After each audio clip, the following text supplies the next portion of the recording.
Hello, everyone, and welcome back to the Press Break podcast. I'm Chelsea, and of course, I'm joined by Tyler and Jamie, and we're getting into WNBA preseason. Before we do, though, I just have to shout out myself because we have an athlete in the chat. I ran a race, and guys, this is my first sports medal, so I just wanted to show it to ever. Ever. I was not. Oh wow! Okay. I got a participation medal in middle school, but I didn't do high school athletics. I was gonna say, does Canada not have the participation medal culture? Should we start that this course year? They kind of do, but I was never the big athlete girl. I got theater awards, but okay, so you're still accomplished. Yeah, still accomplished. It's not in the athletics. Yeah, and I feel as a sports writer, I now have an appreciation for the athletics. Now you're saying it. Now I'm saying she's an athlete now. Jamie had fun telling me that she could immediately tell it was Canadian. So well, it ain't hard to tell when you have. Yeah, if you're listening on a non-video platform, I ran the 10K Toronto Marathon. 5 Maple Leafs on there. Yeah, there are 5. Yeah. Is there a significance to the number of leaves, or was that just put as many as we could possibly fit on there? As many as you probably can. There's also the Toronto waterfront. City Hall is on here. A boat, some swans. So very Toronto things. Oh, there's one on the back, so there's 6 Maple Leafs. Lovely. Exactly. So yeah, I ran a cute little race. So she's an athlete. Address me as such. Media availability will be after this podcast. Gotcha. Yeah, make sure to come. RSVP. Anyway, WNBA preseason is rolling on. Games have been happening. Players have been cut. Players have been waived, and then awarded off waivers to other teams. It's been a lot. But the fun thing is that we've been able to fully watch most of these preseason games. They're all available to watch. It's just, if you're busy running 10 kilometers at 7 a.m. or not, which was me on Sunday. But so it's just been a fun time of preseason and trying to figure out, what these new teams look like, what these new players look like.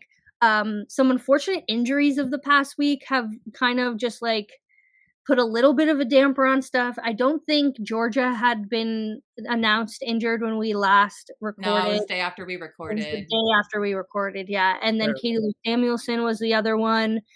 Both season-ending injuries. So abolish ACLs. Literally, everyone needs a bionic ACL evolution. Please. ACLs have never ever done anything good for me. I can't think of a single thing.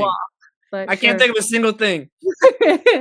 Anyway, so yeah, that's obviously the unfortunate part, and of course all the cuts. But we're gonna get into a few players that we have really enjoyed watching over these first few preseason games. And mind you, as we're recording this on Tuesday afternoon, Tuesday's slate of games, so Golden State and LA, and I think Vegas and Phoenix have one, and maybe Chicago and someone else play tonight. And Minnesota. Yeah, there we go. So a few games tonight that we won't get to. So if we talk about team hasn't played yet, blah, blah, blah, blah, blah. We're recording this on Tuesday. But don't worry, we are recording again right after all of the preseason games are done. Yes. As we'll have takes. Into the regular season. We'll have takes. We always got takes. We will address the rest. Yeah. Exactly. So we're going to get into, so let's just start with players that really have impressed us. And I like Tyler's pick, so we're going to start with him. Not that I don't like Jamie's pick, but Tyler's pick excited me because he said who favorite, Jamie. And I was like, that's a good one. So might be one of the biggest steals of the draft, honestly. Yeah, my pick of player that impressed me was Aaliyah Nye. Look, Vegas didn't have the highest resource count by any means in the WNBA draft, but I loved what they did with this draft, and a big part of that was Aaliyah Nye. Look, there has consistently been an issue of who is the big next to Asia Wilson. That has always been a question. The core 4, it was with Kelsey Plum before, with Jewel Lloyd now. 1 through 4 has pretty much always been settled, right? Always been good. But it's always been that next big up that has always kind of been the issue at different times. It has always been the question mark for the Aces. And I don't think that's any different this year by any means. And I'm not saying that I'm expecting Aaliyah Nye to come in and step in and be a starter or anything like that. But if you can come in and shoot 5 of 8 from 3, that'll help. that'll help things, you know. She's 6 foot tall, so I'm interested in seeing, assuming that she is going to be on this roster and everything. Which I mean, from what we've seen, every indication points to that being the good decision for the Aces to make, right? One thing that we don't really normally see Asia at the 5, but Aaliyah would push her down to the 5. And I'm interested in what that could potentially look like for the Aces, just in spurts throughout the season. Again, because what you're looking at now is you have Kia Stokes, who is still around on this Aces roster. Cheyenne Parker Tice is going to be out with pregnancy for it seems like a majority of this, at least the regular season, and then the ramp up back and everything is a whole nother process with that. You have Megan Gustafson is currently out with an injury right now. You're pretty much relying on Aaliyah Nye and Liz Kitley right now, who Liz Kitley obviously drafted last year, but going into her rookie season this year because she was hurt last year, you're asking players with very limited WNBA experience, if any, to go and essentially be the depth for this Aces team. And seeing what Aaliyah Nye did in that game and spacing the floor and coming in and making an immediate impact, and again, you're not asking the world of her because that's not what you need from your players around the core 4, and especially next to Asia Wilson directly. But the Aces have always struggled with making Asia's life easier with the big that they put next to her. And this is a big day. If you put next to her, you're making Asia's life easier on the offensive end because of the floor spacing. So, look, if you can make threes on a WNBA roster, that helps in solidifying your where your spot could be. So I was very impressed with Leah Knight. Came in and did exactly what we thought she could do, and just did that at an excellent clip in this first preseason game. So I was super impressed by her. Yeah, the way the Aces are able to draft out of the second round is just like it's impressive. And like I made a joke that first Vegas game that we were watching, and I was like, they need to reimburse Aaliyah Nye for the price she paid to be at the draft. Like, girl bought a ticket and she sat front row because she thought she would be drafted, and she was, and then she went. What a flex, by the way! Like, I know, like it's like to know, like, no, I'm getting drafted. Like, it's like Aaliyah, you didn't get invited. No. I'll be there. Don't worry, I'll be there.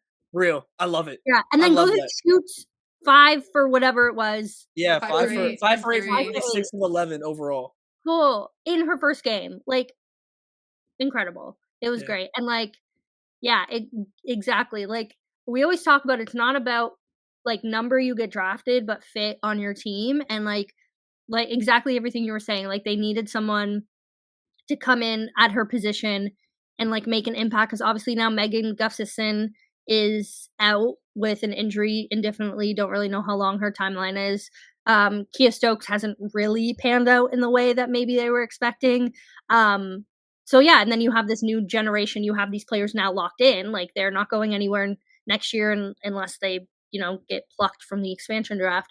But yeah, and it just kind of like secures at least something for Vegas' future with Asia Wilson. Because I mean, she's a free agent this summer, but I kind of don't really see her going anywhere else but Vegas. So, well, and I mean, plus you talk about Kia. Like, Kia's her biggest strength is her defense. Right? Yeah, exactly. And so she's not someone who's going to step in there and generally be like a significant offensive threat. But then you bring in someone like Aaliyah Nye, who can really change things up, can stretch the floor, can open things up that is so big for the interior. And that also produces on both ends of the court, because you talk about, okay, she went 5 for 8 from 3. She went 6 of 11. She had 17 points, but she also did that alongside a pair of steals, a pair of assists, a pair of rebounds, and only committing 1 turnover. So like, taking care of the ball, just doing all of the little things to impact the game within herself. And like, you look back to her draft comments and saying how, yeah, I'm excited because I think I'll be able to space the floor for Asia Wilson. And then you go out and like, you do literally exactly what you said. So like, she knew what the assignment was. The team knew what the assignment was, executed right off the bat. And like, it's not always smooth sailing, but that's certainly a really massive addition. And to have someone step onto the floor and feel comfortable in that role immediately is really big. Yeah, when I look at players that are kind of in this range of like where they could make the roster or not make the roster, like in that way, how are you helping versus how are you hurting is kind of how I generally look at it. Because like, if you and not even necessarily maximizing your minutes, like that is part of it. But again, it's like if you aren't making mistakes, that already goes a long way. And Aaliyah Nye not only didn't make mistakes, Jamie, to your point, but also genuinely helped. It's one thing to not hurt; it's another thing to actually help, and she was able to do both. So again, super impressed with her, and very interested in, and because I fully assume that she'll be on this roster at this point. So I'm fully under that, operating under that assumption. Until further notice, Lord knows. But I'll be interested just in seeing like what could that role potentially look like for her. Again, not expecting anything incredibly grand by any means, like for a starting position or anything like that, but really interested in what she could potentially contribute in 10 to 15 minutes per game for this Aces team. Yeah, and I even have a theory that, like, if the Las Vegas had their 9th pick, they would have picked her 9th. Like, I think the fact that she was still available at 20 was great, and I remember watching a bit of their draft night content, and, like, I think she was, like, their girl, like, for this draft. So, I mean, good for her for taking advantage of the opportunity and knowing that I think it's also a confidence thing too. Like, when you have that confidence and you're not nervous and you know how to, like, step up to the moment and be like, "I deserve to be here," you can just go and play free and, like, play how you want to. So I think that's how she, was able to do that. And definitely from draft night, like, she has a lot of, like, good confidence in herself, which is great. Like, obviously, as a rookie in this league, you need that.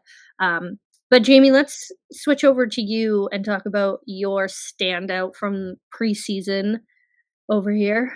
Yeah, I gotta go with Leah Rue out in Seattle.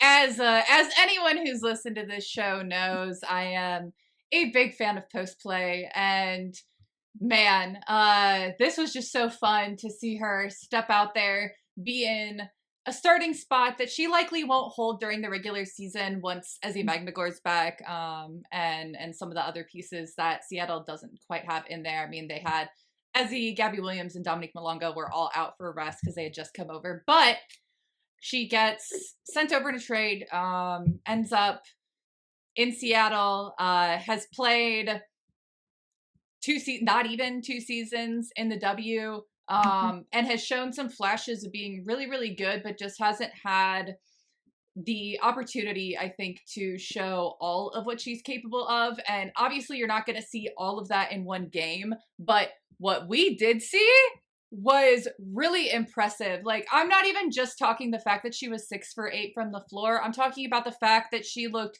so confident and so comfortable booking it up and down the court. Wasn't getting beat back on defense, wasn't getting beat back on offense. Her passing was tremendous, had a couple of really nice looks from the high post that could have been, I think, layups for assists, but ended up getting kicked back out. So just contributing to really, really solid ball movement, which on a team like Seattle, where they have so many different offensive weapons, they have some really great perimeter shooters, especially to have her able to step out to the high post, come out to the perimeter and screen and be comfortable there was huge. Had a little bit of foul trouble. I don't necessarily agree with all the fouls that were called. Some of them came in kind of quick succession. That also can come in the beginning of the year when you're still getting used to the way things are being called, all of that. So I wouldn't necessarily be super, super concerned with that. But over the course of her career, last year, she averaged about 14 and a half minutes per game. I would not be surprised at all to see that increase this year. I think she's going to be a really, really big addition there, going to be a great alternative, a great person to have in that tremendous post lineup. They're going to have the ability to go really, really big. They're going to have the ability to go to kind of small ball, but like still very competent small ball. Like if Nneka Ogwumike is in for your quote unquote small ball lineup, that's certainly not a bad spot to be. But I think they're going to have the ability to put a lot of different looks out there that's going to make it really difficult to defend them. And Lear is going to be a major part of that. And especially in a camp where you have a very, very strong battle for your last probably 2 spots. The way that she separated herself in that first preseason game was really crucial.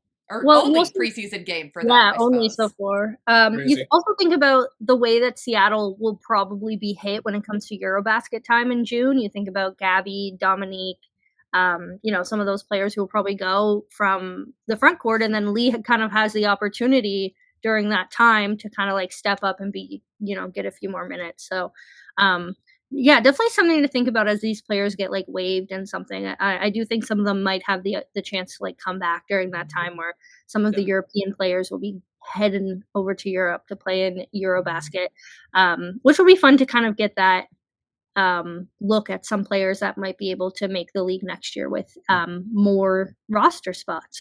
But Mhm. anyway, let's hop over to Washington now because they were one of the first preseason games last week, and my player that stood out to me was Sonia Citron. Goes into her first preseason game as the number 3 pick, scores 15 points, 4 rebounds, 2 assists, and shoots 5 for 6 from the field, as well as just doing like a bunch of little things in that game that just really impressed. She just looked ready. She looked, despite the fact that we're seeing these college players who went deep into, not that, I mean, Notre Dame went Sweet 16, but like deep-ish into the tournament, come back like 4 to 6 weeks later and be able to play at a very high level pace in the WNBA, be able to make an impact, score. She just looked really ready. And I think, especially with this very young Washington team, her, Kiki, I mean, unfortunately now Georgia isn't playing, but once Aaliyah Edwards gets back in the lineup, there's going to be a chance for them to not only get significant minutes, but like build, I guess maybe hopefully the future of what this Washington team might look like. And, just that first game as a sample size, I'm like, Sonia Citron's going to be a good WNBA player. Like, just has everything needed to be able to be impactful in this league, be able to make a spot for her. She landed in one of the most perfect spots for her to get a lot of minutes and be able to like show off what her skills are, improve. Has great vets in, Brittany Sykes and some of the others that will be there. But yeah, I mean, not that Washington's going to be like contending or anything, but like I do think it's a great situation for her to Yeah. be in. Yeah. And I mean, shout out to her dad, friend of the podcast. Yeah, there you go. No, I Shout out. think to me for Sonia, like what the thing that I have been saying, because I'm not gonna lie, I mean if people have been keeping up what I've been like, Sonia to me is like I about crashed out when Chicago traded that pick because I thought like Sonia would be perfect there, like because Yeah. to me what I expect, especially as we see the increase in importance, if you will, of the 3-point shot, Mm. teams are going to want 3 and D, and I actually think Sonia can be more than that. Frankly, Mhm. I feel like that is her floor, is being a very good 3 and D player. And what I've been saying and what I will continue saying is, I think in years' time, when we start having conversations 8 years from now about this upcoming draft class, like Yeah, who tune into can our be podcast 8 years yeah, from now who to the who can be but, like, genuinely, I really think that Sonia is going to be an archetype that, Mhm. like, can, like, set a standard for what 3 and D in the WNBA can look like and be, like, the Mhm. highest standard of 3 and D basketball in the WNBA. Again, as you see, I mean, you now have, like, a third of the WNBA, we'll see, but, So, like, seemingly are switching to systems that are more kind of modern, quote, unquote, if you will, basketball that you see on the men's side with a lot of three-pointers and the emphasis on that. Sonia is the 3 and D player that we haven't seen.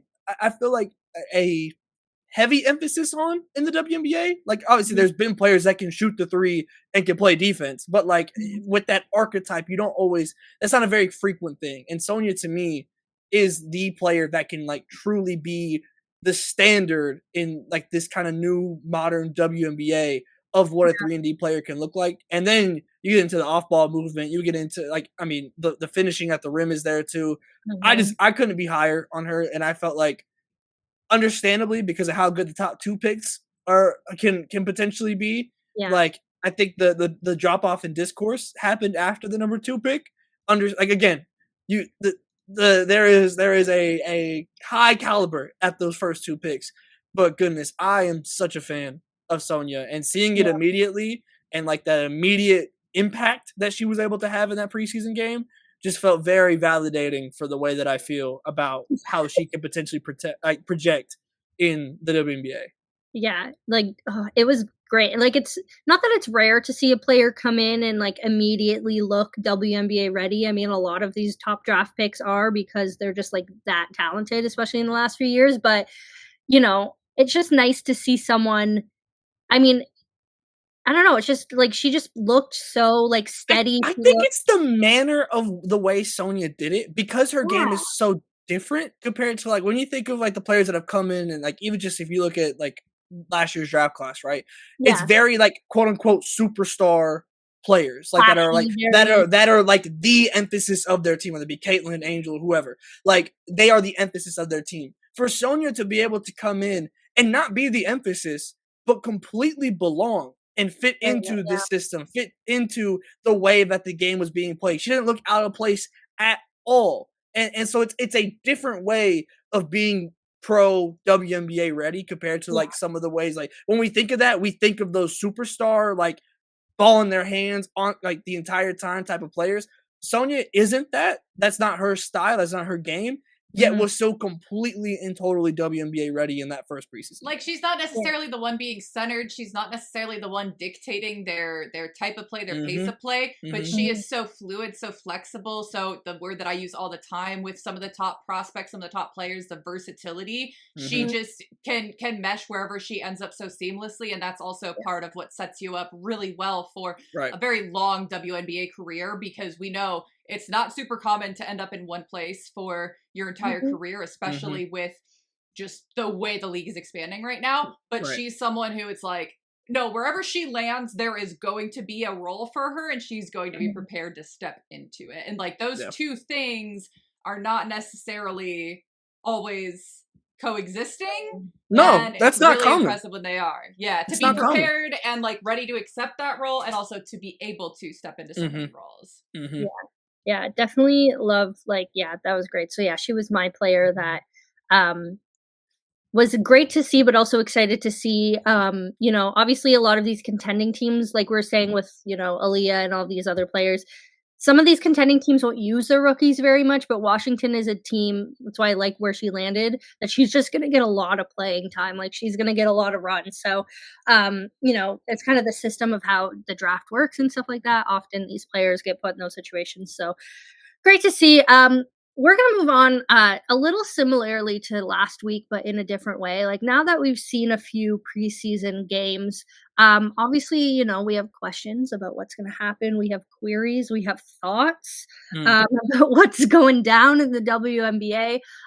So let's flip back over to Jamie because I'm curious, if your thoughts have changed for last week. What are your questions? What are your thoughts? What are your queries about? Yeah, I mean the big thing I'm looking at now is for Minnesota, how do they round out their roster? Because this is a team that brings back about as much as anyone in the league. They bring back their entire starting five.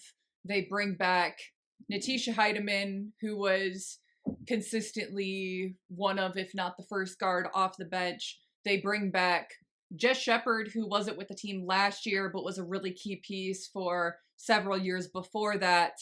Mhm, And then made some solid moves in the offseason as well, picking up Carly Samuelson, and then you have, players that were sort of in and out of the rotation over the past couple years.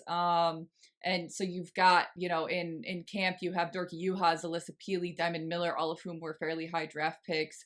They picked up Grace Berger. And so those are all players that are in training camp. So you feel pretty confident about your top 7 players. You're going to bring back your starting 5, 2 of whom are unprotected, but are going to make the team in Nafisa Collier. I think she's going to make the team. oh, no, We'll And Nafisa see. then, Collier might get cut. We'll see. and then Bridget Carlton's also unprotected, but pretty safe to come back. And then you have Natisha Heidemann and Carly Samuelson are both protected contracts, so they'll be in the rotation as well. So then from there, you have probably 4 roster spots just based on their cap situation. Go And forward. there it gets really difficult, Even Jess Shepard, the fact that she came over, I think they have a long enough history, a good enough relationship that if she's coming over for training camp, they're probably pretty confident they're going to keep Mhm, her. But I don't think you can make that a guarantee. And then of Diamond Miller, Alyssa Peely, Dorky Juhas, I don't see any scenario in which all three of them make the final roster, to be completely honest. And I honestly think Dorka has the upper hand there in terms of like what they need in a roster. See, and that's what's so interesting, because I agree. And I'm not in a lot of like these discussion boards, things like that. My husband is. I hear a lot of it from him. I've got friends that talk about it. And so I sometimes hear these discussions that I have no idea are happening. And it confuses me because I guess there's been a lot of speculation on Dorka being cut.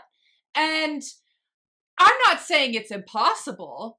Yeah. But with the way that she rounded into form at the end of last year, with the other options available in training camp, I simply don't see that happening. If they had brought in what I wanted in the offseason was for Minnesota to make a move and bring in a different type of big.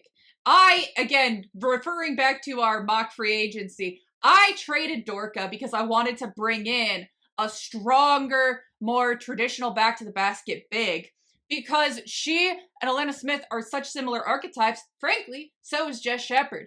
But the fact of the matter is, that's what Cheryl likes. That's what Cheryl wants for the Lynx system. Not having that alternative so far has, I guess, worked out okay for them the past couple of years. I wouldn't be shocked to make some kind of in-season move. That's getting way down the line. But with what's in camp right now, I would be very surprised to see them let Dorka go, because right now you have more than likely a 3-person rotation at the 5 between Jess Shepard, Dorka Juhas, and Alana Smith, all 3 of whom can also step in at the 4 and give them kind of that bigger lineup. They have the ability to stretch the defense, step out to the 3. Dorka especially has shown that when she's healthy. And so just considering what she's already shown when she wasn't even healthy last year, I'd be very, very surprised if she ends up being cut. Especially when you think about, very well, maybe. Like, you think about the like depth that they have in the backcourt. Like, you have Carly Samuelson and Natisha Heidemann likely like coming off the bench unless, you know, they need to step in for whatever reason. And, you know, then you just said 3-person rotation. Why are you going to cut someone who knows the system, has only been with the Lynx for her entire career, can really step up? And also, like, as we're shifting into this, like, international style of play with all of these, like, very talented, versatile European players coming in, like, Dorka has that perspective as well, as played overseas for a number of years, even before she went to college. So, like, I don't know. I just don't think the idea of moving off of someone like Dorka, who is the most experienced. I mean, her and Diamond Miller were drafted in the same year, but Diamond missed a lot of, you know, her early days with an injury and stuff. And so, I don't know, cutting the most experienced person who knows your system, who is in that kind of like 3-person rotation at the 5, like you said, all of those points that you said, like, I just don't think that makes sense. But I mean, I'm not a GM. I don't know. So yeah, I'm interested. As we said, we're recording this on Tuesday, so by the time this goes out, we'll have seen Minnesota once, and then they will play the Sky once again over the weekend. I'll be there, which will be really exciting. But I think it'll be good to have those questions start to be answered. Right now, if I were to give you my roster, it's the 7 I mentioned between the starters and protected contracts. I think they keep Jess Shepard. I think they keep Dorka Juhas. I would love to see them keep Grace Berger. I think that she brings something really necessary defensively. And then beyond that, there's a lot of question marks. I think that leaves them with 1 open roster spot that could be filled by anyone. Grace, I don't think is a safe bet. It kind of depends on how she integrates in there. So there could be a couple spots up for grabs, but that's kind of like my personal projections without having seen any play yet. But just knowing that those last couple spots are going to be very, very tightly contested, I'm really excited to see how they look in preseason, because Cheryl's going to give those players down the end of the line a lot of run to figure out who's going to be ready for those. Yeah. You know what I'm excited for? Bridget Carlton hoops. Let's go. But yeah, let's kind of move on. Tyler, let's go back to you, because I know like my thing and like my questions in my head, but we'll get to that because it's kind of a different conversation. But yeah, go for it. Yeah. Can I real quick? Yeah. You said in-season trade. and immediately don't fact check me because I don't know how the money on this works. Okay, don't.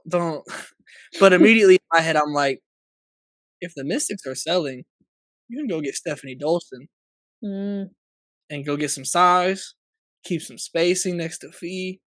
I'm just saying. But again, because I would keep Dorka too. I don't know what the no. I'm. This literally just came to my mind, so don't. He's not putting into trade machine or whatever. The money's wrong, but I just needed to throw it out to the universe just to see how it sounded, and like when it came out, it felt good, So, but to get to my question, I think for me, so I kind of have the same question for two teams, except like one team, like I'm like, oh, okay, you seem nice, and the other team, I'm like, what are you doing? And that's the Sparks of a Dream. How many threes are y'all actually taking? That's just what I want to know. Like, and the Which dream one? For both of them? Because for both coaches, like your college style has pretty much been threes and layups. Like that is like an exaggeration, but also like not really, not that much of one. Not really. Like it's pretty much just threes and layups. And honestly, kind of the same for Phoenix too. I was about to say because everyone is kind of, you know what. Everyone's kind of getting on my nerves with the threes. I'll just put it out there, okay? I'm looking at these rosters, and I'm like, hey, man, I know you say you want to shoot threes, but are you sure? Because some of these rosters just don't got shooters like that, man. They just don't. They just like, don't. It's one thing to say you want to shoot threes. Are you trying to make threes? Exactly. Because I can go out there and shoot threes for you. I ain't gonna make them. Like, come on now. Like, so that's where I'm at with this. And like, I have varying degrees of uncertainty. Because like, to me, like the Sparks out of the teams that like are trying to play with pace and trying to space the floor, I think they probably feel like the team that like can do that most seamlessly, just like on paper. So like for me, I'm like, okay, like let's see how this looks. Like this might work. And then I get to Phoenix and Atlanta, and I don't know, man. And even Golden State, like but like Golden State, my expectations, I don't have any really for them. Like we'll see y'all in the lottery, big dog, and that's okay. That's good. Let's tank. The other teams, y'all got aspirations. Y'all have dreams, and this is the roster that you're building, and this is the style that you're playing. I don't know, man. Tyler, I need you to mentally prepare right now for a minimum of 3 Brittany Griner threes in their first preseason game. And I will turn the game off. I'll turn it off. I book it right now. The way they've been talking, what they've been posting, I know. Book it. And that is why Atlanta is my least. Like they are in timeout right now with me because I don't get it. It doesn't make any sense to me, and I've talked about it before in here. I won't rehash it overly. But again, like I am just generally intrigued as we get into these preseason games. We see these teams for the first time. Like how many threes are we really taking in the immediate now in the present? Because some of these teams, y'all don't got the facilities for that. Y'all just don't. And like hearing like Phoenix talk about like Nate Tibbetts talk about, we're getting those mid-range shots out of here from Satsu. Not calling it the manure strip, please. Look, man. What are we doing? Like I mean this with no disrespect at all to any. There's not a ton of like knockdown snipers in the WNBA for there to be this insane pivot all the way to the 3-point shot. It's just not the stop. It's like, why are you trying to be men's basketball? Like, I don't watch men's basketball for a reason. I've been watching some of the postseason, and I'm like, okay. I suppose this is what y'all are doing. This is what the discourse has been. And that's fine, but like, especially... You clearly haven't been watching the Oklahoma City Thunder because Shy... No, I'm kidding. I'm just kidding. But yeah, we don't want to talk... We don't need to talk about the Thunder right now. No. I did watch that. That was insane. Oh, I'm glad you chose that one to watch. I was there in person. I don't... Yeah. Brutal. But yeah, no, that's just where I'm at, where it's like in varying degrees, like there's like a spectrum from the Sparks to the Dream of what are y'all cooking? And I don't know, the Mercury might be down here with the Dream, the more that I think about it too. Like I don't know. It's like the inflection on the question mark. Like there's an aggressive question mark and there's like a gentle question mark. Yes. So like I have questions for everybody that are saying pace and space. I want to ban those words from the WNBA. So I don't want to hear pace and space ever again. But yeah, just generally speaking, like these really these systems. And like just buzzwords. I'm a little bit sick of buzzwords. Like you know that like that's you say pace and space, I think like Minnesota Lynx, But that's not coming out of Cheryl's mouth. Like, they're just playing their game. Yeah, and if I start seeing, like, ISO threes, like, with no ball movement and stuff early in the shot clock. Look, okay, just know. if you're watching this podcast, as an athlete, I think that your first play in the preseason should be tip off, but then Brittany Griner gets back the ball and then just shoots a 3. And then Tyler, you'll from hear wherever she is on the floor. If Carlos Mesco's watching, I need Carlos Mesco to look me in the eyes right now. I will turn the game off. Okay, I will turn the game off. I don't want to see that. I don't like. Also listen to an athlete. But frankly, that might be the plan because you got Bree Jones and BG. I don't. I'll end it there. I'll end my point there. I just to varying degrees, these systems of pace and space and threes and kind of bringing in the modern men's basketball ideologies over into my beautiful game. I'm nervous, man. And like Tyler calling it his game as a man. Oh God! Wow, as a man. No, as an ally. Okay. Absolutely not. I'm going for the allyship award. Everyone just knows I'm shocked you haven't gotten it yet. Yeah, look, true. Honestly. I own an orange hoodie. That's been the basis for the past several couple of years, but Literally. But yeah, that's where I'm at. I'm on crash out watch for any team that operates in pace and space. Yeah, it's so frustrating, especially like, Jamie was saying she tuned into the men's basketball, but as someone who like goes through a whole season covering a men's basketball team and then finally gets to like May and gets like sigh a breath of relief that I get to watch like pure hoops. Let's not try and be Steph Curry out here. Like, please. And I get that Caitlin Clark is up in Iowa doing her shot thing, and that's her thing, and I respect it. Because she's good at it. Like, see, there's not exceptions. One-dimensional. Yes. It's not one-dimensional. Like, she's also moving the ball. Like, she ain't gonna get those shots if she isn't also passing just as much. Exactly. So it works for them, but like everybody else trying to like keep up now, I'm like, no. I'm not saying abolish the 3-point line. No. Just use the whole floor. Yeah. Why are we banning mid-range? I love a good mid-range. Paige Becker's mid-range? Especially when you can be effective there. Like, last year, Courtney Williams had one of the most effective mid-range seasons in the history of the game, and it was disgusting. You've got Asia Wilson, who, like, enough said, hello. Oh, yeah, no. But that's only the team that's in the finals and the MVP, so what could they know? What do they know? What does Asia know about basketball? I don't know. Someone's going to clip me, and then I'm going to get absolutely roasted on Twitter. But anyway, let's move on. I feel like you mentioned my question a little bit, but we'll get into it fully now. My curiosity, and again, it's not like I have expectations for this team, but I'm also just curious as to why they're doing some of the stuff they're doing. But just like Golden State, like I get that we're just like trying anything and like trying to figure out what works, but like you go and waive Cheyenne Sellers, which like doesn't make much sense to me. Especially because she's your highest draft pick that came out of this draft that's like there in camp.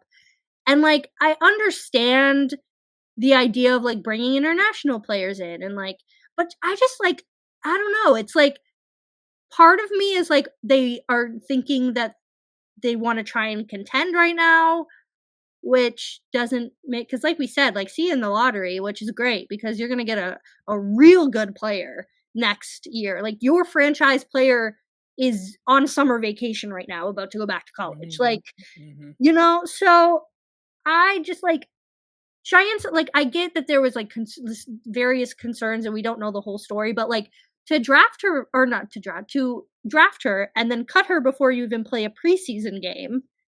And then just like, yeah, I'm just confused. Here's where because I'm confused with the whole roster. Like I was looking at it today and I was like, what's going on here? Yeah, because then the statement came out from the head coach Natalie Nakase, and she was like, the best 12 might not be the best fit. Here's where I'm at with this. She said the best. She says she's looking for the best fit. The best 12 that fit might not be the most talented. Right. Here's the thing. Fit into what? Y'all haven't existed. You don't exist. Like, you know what I mean? It's like, I understand, like, certainly, like, you want to have, like, a level of philosophy and everything that you are trying to build with. Absolutely. But if you have a rookie that is again, as you said, the highest draft pick in the building right now, and you feel that player, who is a very versatile player, I might add, but even let's just keep this general. Let's not even focus on Cheyenne directly. If you have a player and you are an expansion franchise and you deem that player one of the 12 best players in your training camp, I don't want to hear about fit. You're an expansion franchise. Fit into what? You have a versatile player in Cheyenne Sellers who can fit into just about whatever you need. And is a big guard, as we see this wave of big guards coming through the WNBA.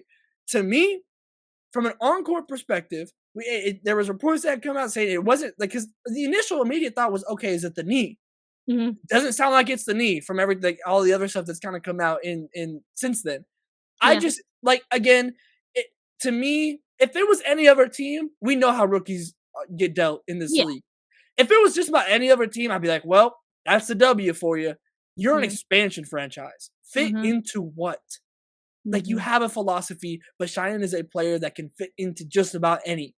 And to not even get to the first preseason game, that's yeah. So I'm pretty well.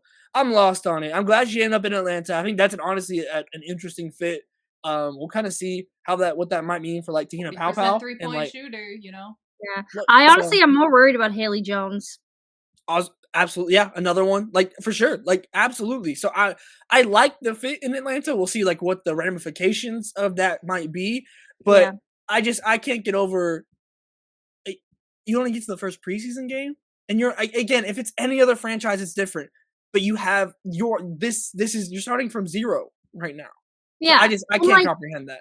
You also think about the fact that, like, one of their faces right now of the franchise is Kate Martin, who arguably is the same, not like the same type of player, but like same area in the draft a year ago.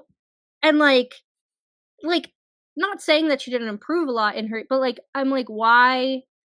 I don't know. I'm just confused. I'm just like, why? And like, why would and I'll say, like, I think that part of it for me is I tend to look at things from, like, a coaching perspective, not having, like, a lot of ties to people currently coaching I mean, I know number of people are currently coaching in the W, but like I don't know as much insight on how, like, camps work and stuff, but like, to me, I think, one, I'm not gonna make really any judgments until we see Cheyenne play a game and we see Golden State play a game, because the fact that it's her dad coming out and saying, no, her knee's fine, and even Natalie saying that it's not about the knee, means nothing about her health.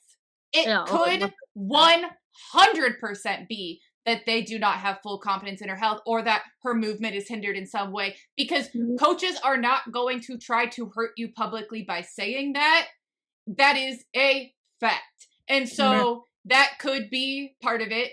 I also think that there's been a very, very specific focus.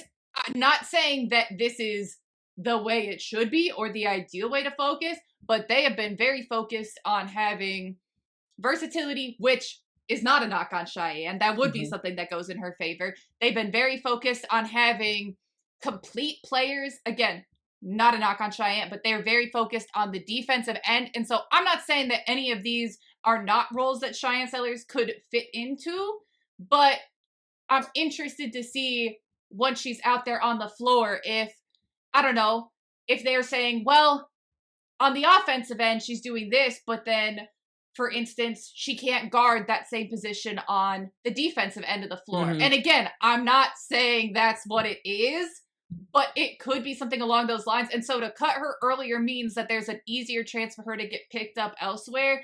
I'm with y'all that, like, I think that once you have them in camp, give them a game. But I'm more just interested to see what comes next for both her and for the franchise, because I have to think that there will be some clarity that comes, some level of rationale that we can, because people don't just do things for no reason. Well, people do things for no reason. You know, generally speaking, things are not done just for the hell of it. And so I'm very curious to see what that may mean. And so, you know, maybe it's nothing, but maybe we don't get that clarity, but I have to think that there will be. Yeah. And like, so the other thing that this whole thing brought up, which obviously I want to bring up because I thought it was low-key kind of hilarious, but then this entire discourse happened on Saturday when Cheyenne was waived about how the Valkyries are like bringing in all these European players and the WNBA is becoming too international and all of this stuff. So people were saying that? Oh yeah, people were saying that. And I was seeing it as someone who is famously international. Really? I don't even know that. And I mean, there is, I think, like, one person I was talking to was kind of like, oh, it's more about, like, NCAA players, not necessarily all international players. Anyway, people were getting mad that, like, they thought expansion meant more spots for college players to come in and, like, you know, develop. So more spots for their favorite players. I guess. And then there was this whole thing about how, you know, Golden State is bringing in all these international players and how now all of these expansion teams are just going to be full of all these international players, and how these NCAA players are still not going to get the chance to be able to be on rosters. Not if they're good enough.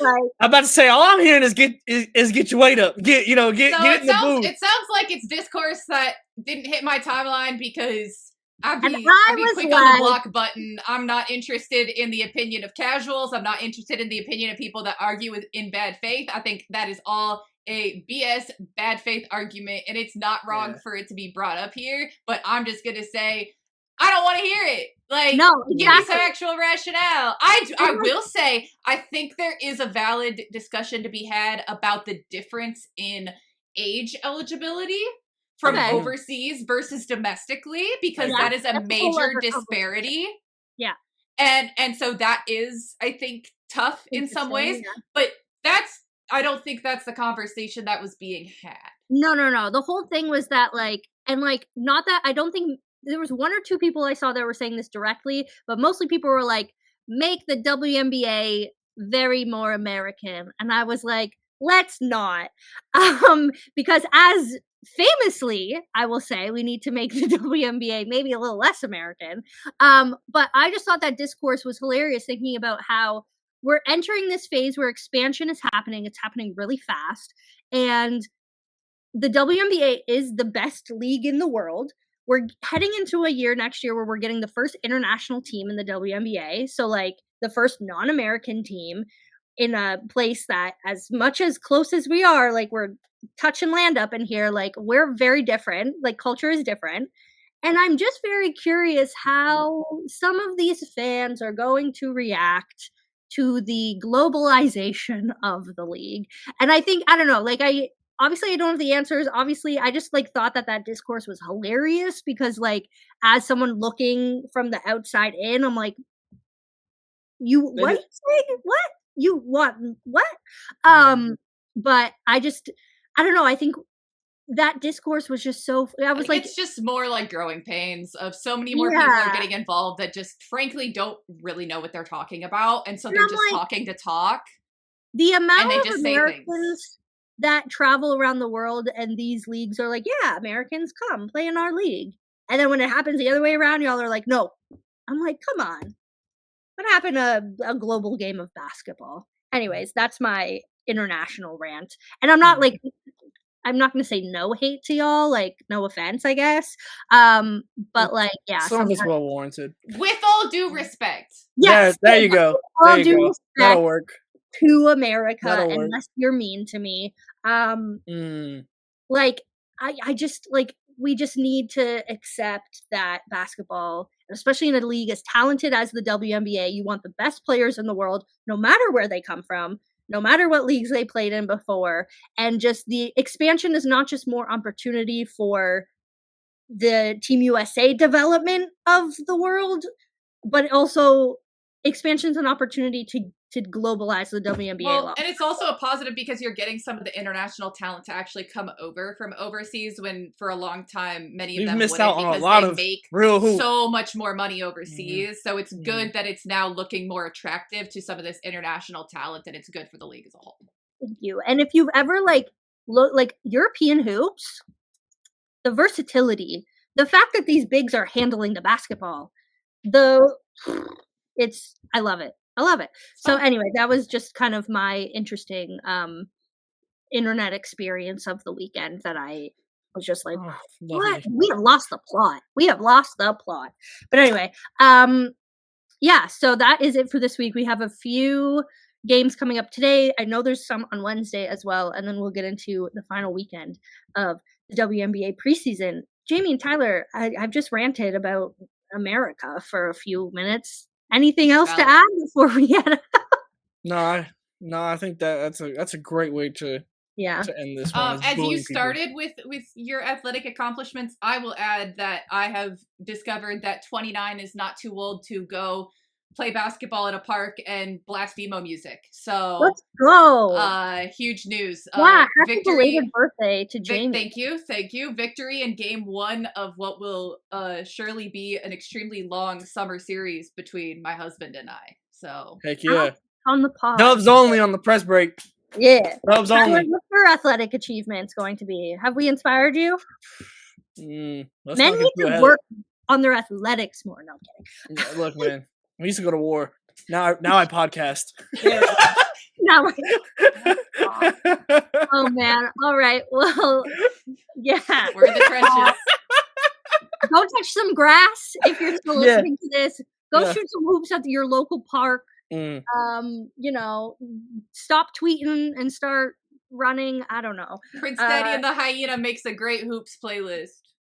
There you go. Listen to more emo, I guess, is another lesson from this Press Break podcast. But we'll catch you all next time. Thank you so much for listening this long.